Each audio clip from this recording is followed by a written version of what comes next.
The Little Mermaid by Christian Andersen. Narrated by Angela Kembley. Far out in the ocean, where the water is as blue as the prettiest cornflower and as clear as crystal, it is very, very deep. So deep indeed that no cable could sound it, and many church steeples piled one upon another would not reach from the ground beneath to the surface of the water above. There dwell the Sea King and his subjects. We must not imagine that there is nothing at the bottom of the sea but bare yellow sand. No, indeed, for on this sand grow the strangest flowers of plants, the leaves and stems of which are so pliant that the slightest agitation of the water causes them to stir as if they had life. Fishes, both large and small, glide between the branches as birds fly among the trees here upon land. In the deepest spot of all stands the castle of the Sea King. Its walls are built of coral, and the long Gothic windows are of the clearest amber. The roof is formed of shells that open and close as the water flows over them. Their appearance is very beautiful, for in each lies a glittering pearl which would be fit for the diadem of a queen. The Sea King had been a widower for many years, and his aged mother kept house for him. She was a very sensible woman, but exceedingly proud of her high birth, and on that account wore 12 oysters on her tail, while others of high rank were only allowed to wear 6. She was, however, deserving of very great praise, especially for her care of the little sea princesses, her 6 granddaughters. They were beautiful children, but the youngest was the prettiest of them all. Her skin was as clear and delicate as a rose leaf, and her eyes as blue as the deepest sea. But, like all the others, she had no feet, and her body ended in a fish's tail. All day long they played in the great halls of the castle or among the living flowers that grew out of the walls. The large amber windows were open, and the fish swam in, just as the swallows fly into our houses when we open the windows. Only the fishes swam up to the princesses, ate out of their hands, and allowed themselves to be stroked. Outside the castle there was a beautiful garden in which grew bright red and dark blue flowers, and blossoms like flames of fire. The fruit glittered like gold, and the leaves and stems waved to and fro continually. The earth itself was the finest sand, but blue as the flame of burning sulphur. Over everything lay a peculiar blue radiance, as if the blue sky were everywhere, above and below, instead of the dark depths of the sea. In calm weather the sun could be seen, looking like a reddish-purple flower with light streaming from the calyx. Each of the young princesses had a little plot of ground in the garden, where she might dig and plant as she pleased. One arranged her flower bed in the form of a whale, another preferred to make hers like the figure of a little mermaid, while the youngest child made hers round like the sun, and in it grew flowers as red as his rays at sunset. She was a strange child, quiet and thoughtful, while her sisters showed delight at the wonderful things which they obtained from the wrecks of vessels. She cared only for her pretty flowers, red like the sun, and a beautiful marble statue. It was the representation of a handsome boy carved out of pure white stone, which had fallen to the bottom of the sea from a wreck. She planted by the statue a rose-colored weeping willow. It grew rapidly, and soon hung its fresh branches over the statue, almost down to the blue sands. The shadows had the color of violet and waved to and fro like the branches, so that it seemed as if the crown of the tree and the root were at play, trying to kiss each other. Nothing gave her so much pleasure as to hear about the world above the sea. She made her old grandmother tell her all she knew of the ships and of the towns, the people and the animals. To her it seemed most wonderful and beautiful to hear that the flowers of the land had fragrance, while those below the sea had none, that the trees of the forest were green, and that the fishes among the trees could sing so sweetly that it was a pleasure to listen to them. Her grandmother called the birds fishes, or the little mermaid would not have understood what was meant, for she had never seen birds. "When you have reached your 15th year," said the grandmother, "you will have permission to rise up out of the sea and sit on the rocks in the moonlight, while the great ships go sailing by. Then you will see both forests and towns." In the following year, one of the sisters would be 15, but as each was a year younger than the other, the youngest would have to wait 5 years before her turn came to rise up from the bottom of the ocean to see the earth as we do. However, each promised to tell the others what she saw in her first visit and what she thought was most beautiful. Their grandmother could not tell them enough. There were so many things about which they wanted to know. None of them longed so much for her turn to come as the youngest, she who had the longest time to wait and who was so quiet and thoughtful. Many nights she stood by the open window, looking up through the dark blue water and watching the fish as they splashed about with their fins and tails. She could see the moon and stars shining faintly, but through the water they looked larger than they do to our eyes. When something like a black cloud passed between her and them, she knew that it was either a whale swimming over her head or a ship full of human beings who never imagined that a pretty little mermaid was standing beneath them, holding out her white hands towards the keel of their ship. At length the eldest was 15 and was allowed to rise to the surface of the ocean. When she returned, she had hundreds of things to talk about, but the finest thing, she said, was to lie on a sandbank in the quiet moonlit sea, near the shore, gazing at the lights of the nearby town that twinkled like hundreds of stars, and listening to the sounds of music, the noise of carriages, the voices of human beings, and the merry pealing of the bells in the church steeples. Because she could not go near all these wonderful things, she longed for them all the more. Oh, how eagerly did the youngest sister listen to all these descriptions, and afterwards, when she stood at the open window looking up through the dark blue water, she thought of the great city with all its bustle and noise, and even fancied she could hear the sound of the church bells down in the depths of the sea. In another year, the second sister received permission to rise to the surface of the water and to swim about where she pleased. She rose just as the sun was setting, and this, she said, was the most beautiful sight of all. The whole sky looked like gold and violet and rose-colored clouds, which she could not describe, drifted across it. And more swiftly than the clouds flew a large flock of wild swans toward the setting sun, like a long white veil across the sea. She also swam towards the sun, but it sank into the waves, and the rosy tints faded from the clouds and from the sea. The third sister's turn followed, and she was the boldest of them all, for she swam up a broad river that emptied into the sea. On the banks she saw green hills covered with beautiful vines, and palaces and castles peeping out from amid the proud trees of the forest. She heard birds singing and felt the rays of the sun so strongly that she was obliged often to dive under the water to cool her burning face. In a narrow creek she found a large group of little human children, almost naked, sporting about in the water. She wanted to play with them, but they fled in a great fright. And then came a little black animal. It was a dog, but she did not know it, for she had never seen one before. Came to the water and barked at her so furiously that she became frightened and rushed back to the open sea. But she said she should never forget the beautiful forest, the green hills, and the pretty children who could swim in the water, although they had no tails. The fourth sister was more timid. She remained in the midst of the sea, but said it was quite as beautiful there as nearer the land.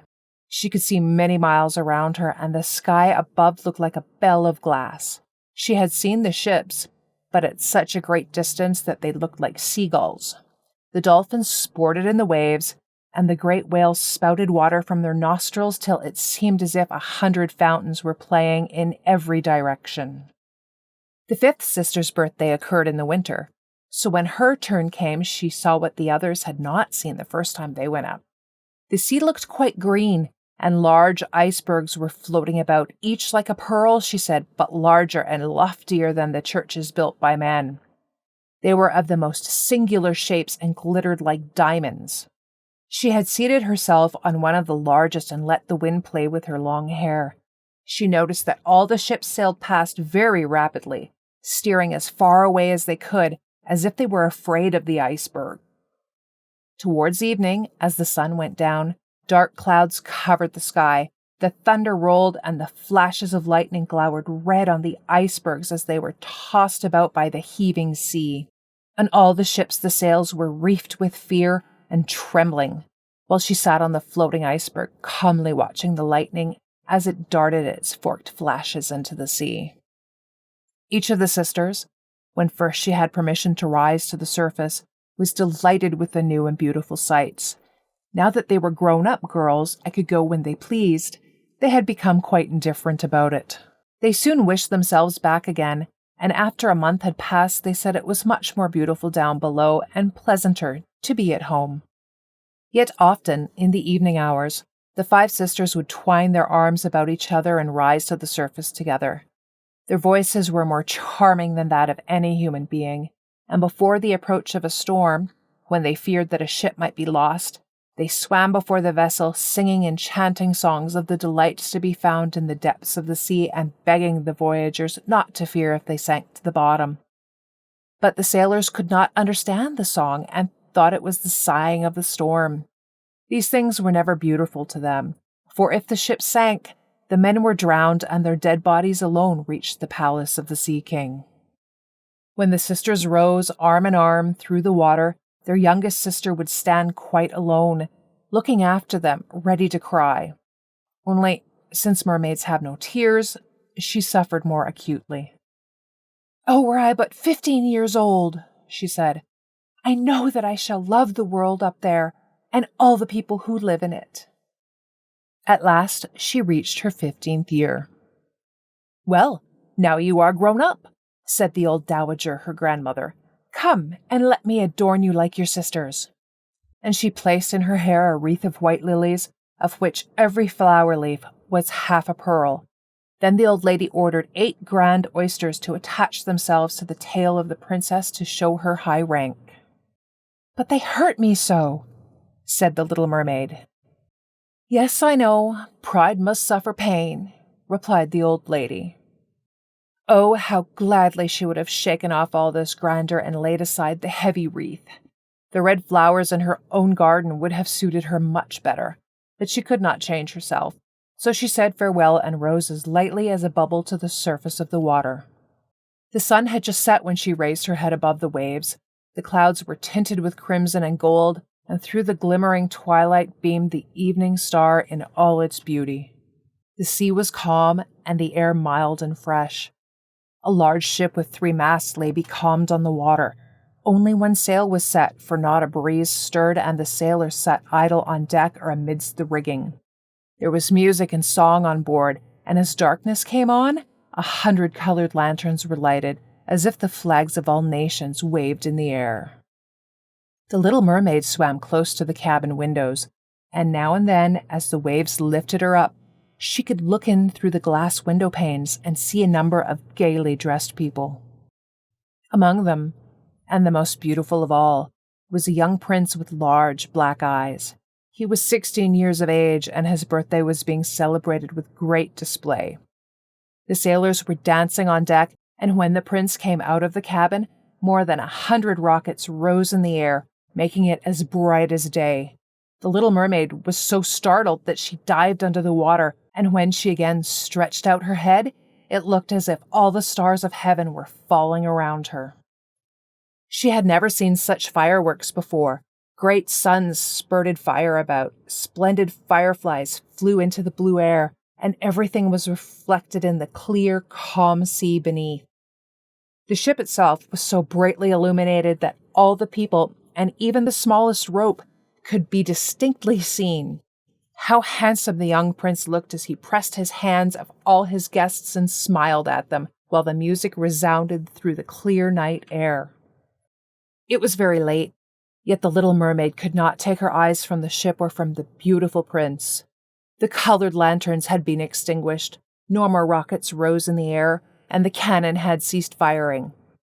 But the sea became restless, and a moaning, grumbling sound could be heard beneath the waves. Still, the little mermaid remained by the cabin window, rocking up and down on the water so that she could look within. After a while, the sails were quickly set and the ship went on her way. But soon the waves rose higher, heavy clouds darkened the sky, and lightning appeared in the distance. A dreadful storm was approaching. Once more the sails were furled, and the great ship pursued her flying course over the raging sea. The waves rose a mountain high, as if they would overtop the mast. But the ship dived like a swan between them, then rose again on their lofty, foaming crests. To the Little Mermaid, this was pleasant sport, but not so to the sailors. At length the ship groaned and creaked. The thick planks gave way under the lashing of the sea as the waves broke over the deck. The main mast snapped asunder like a reed, and as the ship lay over her side, the water rushed in. The Little Mermaid now perceived that the crew were in danger. Even she was obliged to be careful, to avoid the beams and planks of the wreck which lay scattered on the water. At one moment it was pitch dark, so that she could not see a single object. But when a flash of lightning came, it revealed the whole scene. She could see everyone who had been on board except the prince. When the ship parted, she had seen him sink into the deep waves, and she was glad, for she thought that he would now be with her. Then she remembered that human beings could not live in the water, so that when he got down to her father's palace, he would certainly be quite dead. No, he must not die. So she swam about among the beams and planks which strewed the surface of the sea, forgetting that they could crush her to pieces. Diving deep under the dark waters, rising and falling with the waves, she at length managed to reach the young prince, who was fast losing the power to swim in that stormy sea. His limbs were failing him, his beautiful eyes were closed, and he would have died had not the Little Mermaid come to his assistance. She held his head above the water and let the waves carry them where they would. In the morning the storm had ceased, but of the ship not a single fragment could be seen. The sun came up red and shining out of the water, and its beams brought back the hue of health to the prince's cheeks. But his eyes remained closed. The mermaid kissed his high, smooth forehead and stroked back his wet hair. He seemed to her like the marble statue in her little garden. So she kissed him again and wished that he might live. Presently they came in sight of land, and she saw lofty blue mountains on which the white snow rested as if a flock of swans were lying upon them. Beautiful green forests were near the shore, and close by stood a large building, whether a church or a convent she could not tell. Orange and citron trees grew in the garden, and before the door stood lofty palms. The sea here formed a little bay in which the water lay quiet and still, but very deep. She swam with the handsome prince to the beach, which was covered with fine white sand, and there she laid him in the warm sunshine, taking care to raise his head higher than his body. Then the bells sounded in the large white building, and some young girls came into the garden. The Little Mermaid swam out farther from the shore and hid herself among some high rocks that rose out of the water. Covering her head and neck with the foam of the sea, she watched there to see what would become of the poor prince. It was not long before she saw a young girl approach the spot where the prince lay. She seemed frightened at first, but only for a moment. Then she brought up a number of people, and the mermaid saw that the prince came to life again and smiled upon those who stood about him. But to her he sent no smile. He knew not that she had saved him. This made her very sorrowful. And when he was led away into the great building, she dived down into the water and returned to her father's castle. She had always been silent and thoughtful, and now she was more so than ever. Her sisters asked her what she had seen during her first visit to the surface of the water, but she could tell them nothing. Many an evening and morning did she rise to the place where she had left the prince. She saw the fruits in the garden ripen and watched them gathered. She watched the snow on the mountain tops melt away. But never did she see the prince, and therefore she always returned home more sorrowful than before. It was her only comfort to sit in her own little garden and fling her arm around the beautiful marble statue which was like the prince. She gave up tending her flowers, and they grew in wild confusion over the paths, twining their long leaves and stems round the branches of the trees so that the whole place became dark and gloomy. At length she could bear it no longer and told one of her sisters all about it. Then the others heard the secret, and very soon it became known to several mermaids, one of whom had an intimate friend who happened to know about the prince. She had also seen the festival on board the ship, and she told them where the prince came from and where his palace stood. "Come, little sister," said the other princesses. Then they entwined their arms and rose together to the surface of the water, near the spot where they knew the prince's palace stood. It was built of bright yellow, shining stone and had long flights of marble steps, one of which reached quite down to the sea. Splendid gilded cupolas rose over the roof, and between the pillars that surrounded the whole building stood lifelike statues of marble. Through the clear crystal of the lofty windows could be seen noble rooms, with costly silk curtains and hangings of tapestry and walls covered with beautiful paintings. In the center of the largest salon, a fountain threw its sparkling jets high up into the glass cupola of the ceiling, through which the sun shone in upon the water and upon the beautiful plants that grew in the basin of the fountain. Now that the little mermaid knew where the prince lived, she spent many an evening and many a night on the water near the palace. She would swim much nearer the shore than any of the others had ventured, and once she went up the narrow channel under the marble balcony which threw a broad shadow on the water. Here she sat and watched the young prince, who thought himself alone in the bright moonlight. She often saw him in evenings, sailing in a beautiful boat on which the music sounded and flags waved. She peeped out from among the green rushes, and if the wind caught her long silvery white veil, those who saw it believed it to be a swan spreading out its wings. Many a night, too, when the fishermen set their nets by the light of their torches, she heard them relate many good things about the young prince, and this made her glad that she had saved his life when he was tossed about half dead on the waves. She remembered how his head had rested on her bosom, and how heartily she had kissed him, but he knew nothing of all this, and could not even dream of her. She grew more and more to like human beings, and wished more and more to be able to wander about with those whose world seemed to be so much larger than her own. They could fly over the sea in ships and mount the high hills which were far above the clouds.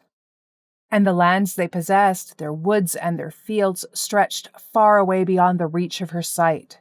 There was so much that she wished to know, but her sisters were unable to answer all her questions.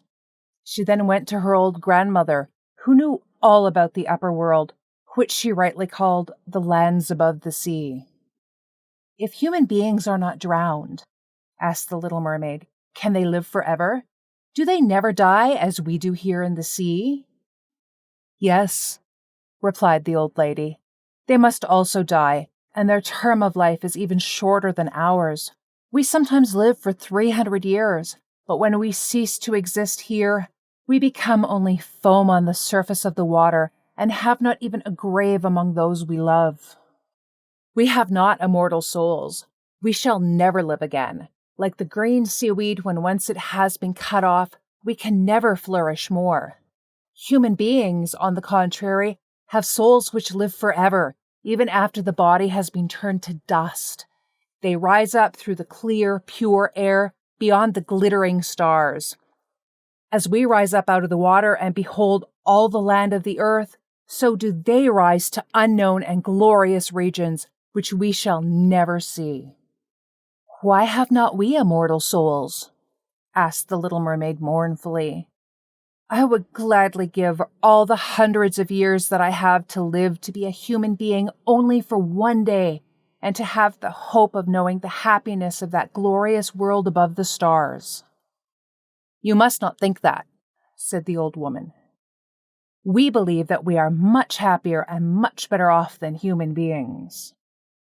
"So I shall die," said the little mermaid.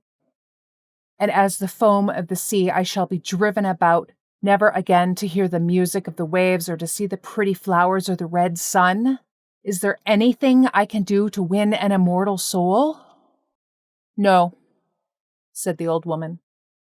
"Unless a man should love you so much that you were more to him than his father or his mother, and if all his thoughts and all his love were fixed upon you, and the priest placed his right hand in yours, and he promised to be true to you here and hereafter, then his soul would glide into your body, and you would obtain a share in the future happiness of mankind. He would give to you a soul and retain his own as well, but this can never happen. Your fish's tail, which among us is considered so beautiful, on Earth is thought to be quite ugly. They do not know any better, and they think it necessary, in order to be handsome, to have two stout props, which they call legs. Then the little mermaid sighed and looked sorrowfully at her fish's tail. "Let us be happy," said the old lady, "and dart and spring about during the 300 years that we have to live, which is really quite long enough. After that, we can rest ourselves all the better. This evening, we are going to have a court ball." It was one of those splendid sights which we can never see on Earth. The walls and the ceiling of the large ballroom were of thick but transparent crystal, many hundreds of colossal shells, some of a deep red, others of a grass green, with blue fire in them, stood in rows on each side. These lighted up the whole salon and shone through the walls so that the sea was also illuminated. Innumerable fishes, great and small, swam past the crystal walls. On some of them the scales glowed with a purple brilliance, and on others shone like silver and gold. Through the halls flowed a broad stream, and in it danced the mermen and the mermaids to the music of their own sweet singing. No one on earth has such lovely voices as they, but the little mermaid sang more sweetly than all. The whole court applauded her with hands and tails, and for a moment her heart felt quite gay, for she knew she had the sweetest voice either on earth or in the sea. But soon she thought again of the world above her. She could not forget the charming prince, nor her sorrow that she had not an immortal soul like his. She crept away silently out of her father's palace, and while everything was gladness and song, she sat in her own little garden, sorrowful and alone. Then she heard the bugle sounding through the water and thought, "He is certainly sailing above, he in whom my wishes center and in whose hands I should like to place the happiness of my life. I will venture all for him and to win an immortal soul. While my sisters are dancing in my father's palace, I will go to the sea witch, of whom I have always been so much afraid. She can give me counsel and help."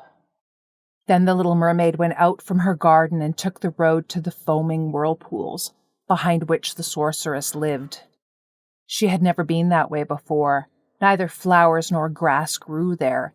Nothing but bare, gray, sandy ground stretched out to the whirlpool, where the water, like foaming mill wheels, seized everything that came within its reach and cast it into the fathomless deep. Through the midst of these crushing whirlpools, the little mermaid was obliged to pass before she could reach the dominions of the sea witch. Then, for a long distance, the road lay across a stretch of warm, bubbling mire, called by the witch her turf moor. Beyond this was the witch's house, which stood in the center of a strange forest, where all the trees and flowers were polypi, half animals and half plants. They looked like serpents with 100 heads growing out of the ground. The branches were long, slimy arms with fingers like flexible worms, moving limb after limb from the root to the top. All that could be reached in the sea they seized upon and held fast so that it never escaped from their clutches. The little mermaid was so alarmed at what she saw that she stood still and her heart beat with fear. She came very near turning back, but she thought of the prince and of the human soul for which she longed, and her courage returned. She fastened her long, flowing hair round her head so that the polypi should not lay hold of it. She crossed her arms on her bosom and then darted forward as a fish shoots through the water, between the supple arms and fingers of the ugly polypi which were stretched out on either side of her. She saw that they all held in their grasps something they had seized with their numerous little arms, which were as strong as iron bands. Tightly grasped in their clinging arms were white skeletons of human beings who had perished at sea and had sunk down into the deep waters. Skeletons of land animals and oars, rudders, and chests of ships. There was even a little mermaid whom they had caught and strangled, and this seemed the most shocking of all to the little princess. She now came to a space of marshy ground in the wood, where large, fat water snakes were rolling in the mire and showing their ugly, drab-colored bodies. In the midst of this spot stood a house, built of the bones of shipwrecked human beings. There sat the sea witch, allowing a toad to eat from her mouth just as people sometimes feed a canary with pieces of sugar. She called the ugly water snakes her little chickens and allowed them to crawl all over her bosom. "I know what you want," said the sea witch. "It is very stupid of you, but you shall have your way, though it will bring you to sorrow, my pretty princess. You want to get rid of your fish's tail and to have two supports instead, like human beings on earth, so that the young prince may fall in love with you and so that you may have an immortal soul." And then the witch laughed so loud and disgustingly that the toad and the snakes fell to the ground and lay there wriggling. "You are but just in time," said the witch, "for after sunrise tomorrow I should not be able to help you till the end of another year. I will prepare a draught for you, with which you must swim to land tomorrow before sunrise. Seat yourself there and drink it. Your tail will then disappear and shrink up into what men call legs. You will feel great pain, as if a sword were passing through you. But all who see you will say that you are the prettiest little human being they ever saw. You will still have the same floating gracefulness of movement, and no dancer will ever tread so lightly. Every step you take, however, will be as if you were treading upon sharp knives and as if the blood must flow. If you will bear this, I will help you." "Yes, I will," said the little princess in a trembling voice as she thought of the prince and the immortal soul. "But think again," said the witch.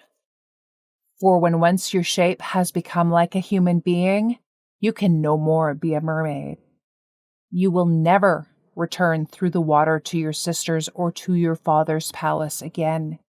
And if you do not win the love of the prince, so that he is willing to forget his father and mother for your sake and to love you with his whole soul and allow the priest to join your hands that you may be man and wife, then you will never have an immortal soul.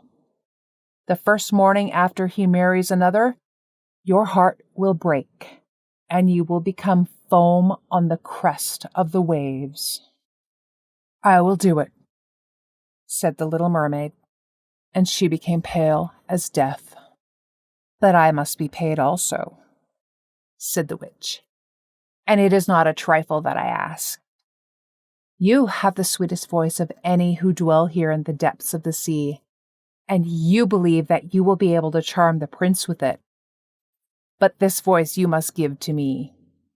The best thing you possess will I have as the price of my costly draught, which must be mixed with my own blood so that it may be as sharp as a two-edged sword." "But if you take away my voice," said the little mermaid, "what is left for me?" "Your beautiful form, your graceful walk, and your expressive eyes. Surely with these you can enchain a man's heart. Well, have you lost your courage? Put out your little tongue that I may cut it off as my payment. Then you shall have the powerful draught." "It shall be," said the little mermaid. Then the witch placed her cauldron on the fire to prepare the magic draught. "Cleanliness is a good thing," she said, scouring the vessel with snakes which she had tied together in a large knot. Then she pricked herself in the breast and let the black blood drop into the cauldron. The steam that rose twisted itself into such horrible shapes that no one could look at them without fear. Every moment the witch threw a new ingredient into the vessel, and when it began to boil, the sound was like the weeping of a crocodile. When at last the magic draught was ready, it looked like the clearest water. "There it is for you," said the witch. Then she cut off the mermaid's tongue so that she would never again speak or sing. "If the polypi should seize you as you return through the wood," said the witch, "throw over them a few drops of the potion, and their fingers will be torn into 1,000 pieces." But the little mermaid had no occasion to do this, for the polypi sprang back in terror when they caught sight of the glittering draught, which shone in her hand like a twinkling star. So she passed quickly through the wood and the marsh and between the rushing whirlpools. She saw that in her father's palace the torches in the ballroom were extinguished and that all within were asleep. But she did not venture to go into them, for now that she was dumb and going to leave them forever, she felt as if her heart would break. She stole into the garden, took a flower from the flower bed of each of her sisters, kissed her hand towards the palace 1,000 times, and then rose up through the dark blue waters. The sun had not risen when she came in sight of the prince's palace and approached the beautiful marble steps, but the moon shone clear and bright. Then the little mermaid drank the magic draught, and it seemed as if a two-edged sword went through her delicate body. She fell into a swoon and lay like one dead. When the sun rose and shone over the sea, she recovered and felt a sharp pain. But before her stood the handsome young prince. He fixed his coal-black eyes upon her so earnestly that she cast down her own, and then became aware that her fish's tail was gone and that she had as pretty a pair of white legs and tiny feet as any little maiden could have. But she had no clothes, so she wrapped herself in her long, thick hair. The prince asked her who she was and whence she came. She looked at him mildly and sorrowfully with her deep blue eyes, but could not speak. He took her by the hand and led her to the palace. Before her stood the handsome young prince. Every step she took was as the witch had said it would be. She felt as if she were treading upon the points of needles or sharp knives. She bore it willingly, however, and moved at the prince's side as lightly as a bubble, so that he and all who saw her wondered at her graceful, swaying movements. She was very soon arrayed in costly robes of silk and muslin, and was the most beautiful creature in the palace. But she was dumb, and could neither speak nor sing. Beautiful female slaves dressed in silk and gold stepped forward and sang before the prince and his royal parents. One sang better than all the others, and the prince clapped his hands and smiled at her. This was a great sorrow to the little mermaid, for she knew how much more sweetly she herself once could sing, and she thought, "Oh, if he could only know that I have given away my voice forever to be with him." The slaves next performed some pretty fairy-like dances to the sound of beautiful music. Then the little mermaid raised her lovely white arms, stood on the tips of her toes, glided over the floor, and danced as no one yet had been able to dance. At each moment her beauty was more revealed, and her expressive eyes appealed more directly to the heart than the songs of the slaves. Everyone was enchanted, especially the prince, who called her his little foundling. She danced again quite readily, to please him, though each time her foot touched the floor it seemed as if she trod on sharp knives. The prince said she should remain with him always, and she was given permission to sleep at his door on a velvet cushion. He had a page's dress made for her, that she might accompany him on horseback. They rode together through the sweet-scented woods where the green boughs touched their shoulders and the little birds sang among the fresh leaves. She climbed with him to the tops of high mountains, and although her tender feet bled so that even her steps were marked, she only smiled and followed him till they could see the clouds beneath them like a flock of birds flying to distant lands. While at the prince's palace, and when all the household were asleep, she would go and sit on the broad marble steps, for it eased her burning feet to bathe them in the cold sea water. It was then that she thought of all those below in the deep. Once during the night her sisters came up arm in arm, singing sorrowfully as they floated on the water. She beckoned to them, and they recognized her and told her how she had grieved them. After that they came to the same place every night. Once she saw in the distance her old grandmother, who had not been to the surface of the sea for many years, and the old sea king, her father, with his crown on his head. They stretched out their hands towards her, but did not venture so near the land as her sisters had. As the days passed, she loved the prince more dearly, and he loved her, as one would love a little child. The thought never came to him to make her his wife. Yet unless he married her, she could not receive an immortal soul, and on the morning after his marriage with another, she would dissolve into the foam of the sea. Do you not love me the best of them all? The eyes of the little mermaid seemed to say when he took her in his arms and kissed her fair forehead. Yes, you are dear to me, said the prince, for you have the best heart and you are the most devoted to me. You are like a young maiden whom I once saw, but whom I shall never meet again. I was in a ship that was wrecked, and the waves cast me ashore near a holy temple where several young maidens performed the service. The youngest of them found me on the shore and saved my life. I saw her but twice, and she is the only one in the world whom I could love. But you are like her, and you have almost driven her image from my mind. She belongs to the holy temple, and good fortune has sent you to me in her stead. We will never part. Ah, he knows not that it was I who saved his life, thought the little mermaid. I carried him over the sea to the wood where the temple stands. I sat beneath the foam and watched till the human beings came to help him. I saw the pretty maiden that he loves better than he loves me. The mermaid sighed deeply, but she could not weep. He says the maiden belongs to the holy temple, therefore she will never return to the world. They will meet no more. I am by his side, and I see him every day. I will take care of him and love him and give up my life for his sake.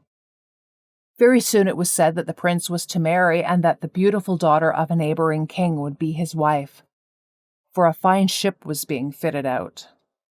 Although the prince gave out that he intended merely to pay a visit to the king, it was generally supposed that he went to court the princess. A great company were to go with him. The little mermaid smiled and shook her head. She knew the prince's thoughts better than any of the others. I must travel, he had said to her. I must see this beautiful princess. My parents desire it, but they will not oblige me to bring her home as my bride. I cannot love her, because she is not like the beautiful maiden in the temple, whom you resemble. If I were forced to choose a bride, I would choose you, my dumb foundling, with those expressive eyes. Then he kissed her rosy mouth, played with her long waving hair, and laid his head on her heart, while she dreamed of human happiness and an immortal soul. You are not afraid of the sea, my dumb child, are you? He said as they stood on the deck of the noble ship which was to carry them to the country of the neighboring king. Then he told her of storm and of calm, of strange fishes in the deep beneath them, and of what the divers had seen there. She smiled at his descriptions, for she knew better than anyone what wonders were at the bottom of the sea. In the moonlight night, when all on board were asleep except the man at the helm, she sat on deck gazing down through the clear water. She thought she could distinguish her father's castle, and upon it her aged grandmother with the silver crown on her head looking through the rushing tide at the keel of the vessel. Then her sisters came up on the waves and gazed at her mournfully, wringing their white hands. She beckoned to them and smiled and wanted to tell them how happy and well off she was. But the cabin boy approached, and when her sisters dived down, he thought what he saw was only the foam of the sea. The next morning the ship sailed into the harbor of a beautiful town belonging to the king whom the prince was going to visit. The church bells were ringing, and from the high towers sounded a flourish of trumpets. Soldiers with flying colors and glittering bayonets lined the roads through which they passed. Every day was a festival, balls and entertainments following one another. But the princess had not yet appeared. People said that she had been brought up and educated in a religious house where she was learning every royal virtue. At last she came. Then the little mermaid, who was anxious to see whether she was really beautiful, was obliged to admit that she had never seen a more perfect vision of beauty. Her skin was delicately fair, and beneath her long dark eyelashes her laughing blue eyes shone with truth and purity. "It was you," said the prince, "who saved my life when I lay as if dead on the beach. and he folded his blushing bride in his arms. "Oh, I am too happy," said he to the little mermaid. "My fondest hopes are now fulfilled. You will rejoice at my happiness, for your devotion to me is great and sincere." The little mermaid kissed his hand and felt as if her heart were already broken. His wedding morning would bring death to her, and she would change into the foam of the sea. All the church bells rang, and the heralds rode through the town proclaiming the betrothal. Perfumed oil was burned in costly silver lamps on every altar. The priests waved the censers, while the bride and the bridegroom joined their hands and received the blessing of the bishop. The little mermaid, dressed in silk and gold, held up the bride's train, but her ears heard nothing of the festive music, and her eyes saw not the holy ceremony. She thought of the night of death which was coming to her, and of all she had lost in the world. On the same evening, the bride and groom went on board the ship. Cannons were roaring, flags waving, and in the center of the ship a costly tent of purple and gold had been erected. It contained elegant sleeping couches for the bridal pair during the night. The ship, under a favorable wind, with swelling sails, glided away smoothly and lightly over the calm sea. When it grew dark, a number of colored lamps were lighted and the sailors danced merrily on the deck. The little mermaid could not help thinking of her first rising out of the sea, when she had seen similar joyful festivities. So she too joined in the dance, poised herself in the air as a swallow when he pursues his prey, and all present cheered her wonderingly. She had never danced so gracefully before. Her tender feet felt as if cut with sharp knives, but she cared not for the pain. A sharper pang had pierced her heart. She knew this was the last evening she should ever see the prince for whom she had forsaken her kindred and her home. She had given up her beautiful voice and suffered unheard of pain for him, while he knew nothing of it. This was the last evening that she should breathe the same air with him or gaze on the starry sky and the deep sea. An eternal night without a thought or a dream awaited her. She had no soul and now could never win one. All was joy and gaiety on the ship until long after midnight. She smiled and danced with the rest, while the thought of death was in her heart.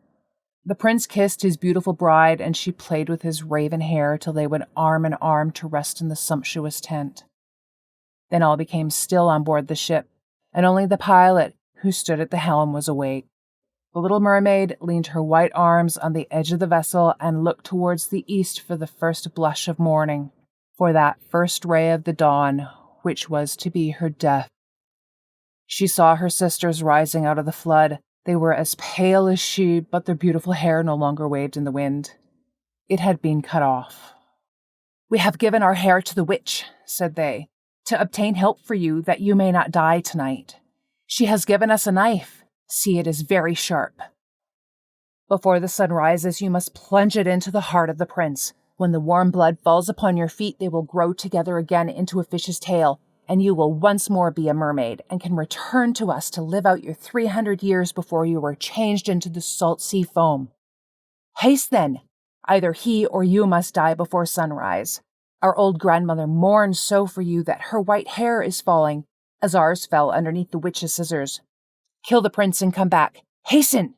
Do you not see the first red streaks in the sky? In a few minutes the sun will rise, and you must die." Then they sighed deeply and mournfully and sank beneath the waves. The little mermaid drew back the crimson curtain of the tent and beheld the fair bride, whose head was resting on the prince's breast. She bent down and kissed his noble brow, then looked at the sky on which the rosy dawn grew brighter and brighter. She glanced at the sharp knife, and again fixed her eyes on the prince, who whispered the name of his bride in his dreams. She was in his thoughts, and the knife trembled in the hand of the little mermaid. But she flung it far from her into the waves. The water turned red where it fell, and the drops that spurted up looked like blood.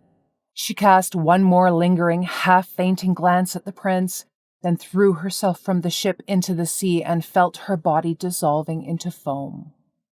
The sun rose above the waves, and his warm rays fell on the cold foam of the little mermaid, who did not feel as if she was dying. She saw the bright sun and hundreds of transparent, beautiful creatures floating around her. She could see through them the white sails of the ships and the red clouds in the sky. Their speech was melodious but could not be heard by mortal ears, just as their bodies could not be seen by mortal eyes. The little mermaid perceived that she had a body like theirs and that she continued to rise higher and higher out of the foam. "Where am I?" asked she, and her voice sounded ethereal, like the voices of those who were with her. No earthly music could imitate it. "Among the daughters of the air," answered one of them. "A mermaid has not an immortal soul, nor can she obtain one unless she wins the love of a human being. On the will of another hangs her eternal destiny. But the daughters of the air, although they do not possess an immortal soul, can, by their good deeds, procure one for themselves. We fly to warm countries and cool the sultry air that destroys mankind with the pestilence. We carry the perfume of the flowers to spread health and restoration. After we have striven for 300 years to do all the good in our power, we receive an immortal soul and take part in the happiness of mankind. You, poor little mermaid, have tried with your whole heart to do as we are doing. You have suffered and endured and raised yourself to the spirit world by your good deeds, and now by striving for 300 years in the same way, you may obtain an immortal soul." The little mermaid lifted her glorified eyes toward the sun, and for the first time felt them filling with tears. On the ship in which she had left the prince there were life and noise, and she saw him and his beautiful bride searching for her. Sorrowfully they gazed at the pearly foam, as if they knew she had thrown herself into the waves. Unseen, she kissed the forehead of the bride and fanned the prince, and then mounted with the other children of the air to a rosy cloud that floated above. "After 300 years, thus shall we float into the kingdom of heaven," said she. "And we may even get there sooner," whispered one of her companions. "Unseen, we can enter the houses of men where there are children, and for every day on which we find a good child that is the joy of his parents and deserves their love, our time of probation is shortened. The child does not know when we fly through the room that we smile with joy at his good conduct, for we can count 1 year less of our 300 years. But when we see a naughty or wicked child, we shed tears of sorrow, and for every tear, a day is added to our time of trial." Thank you for listening.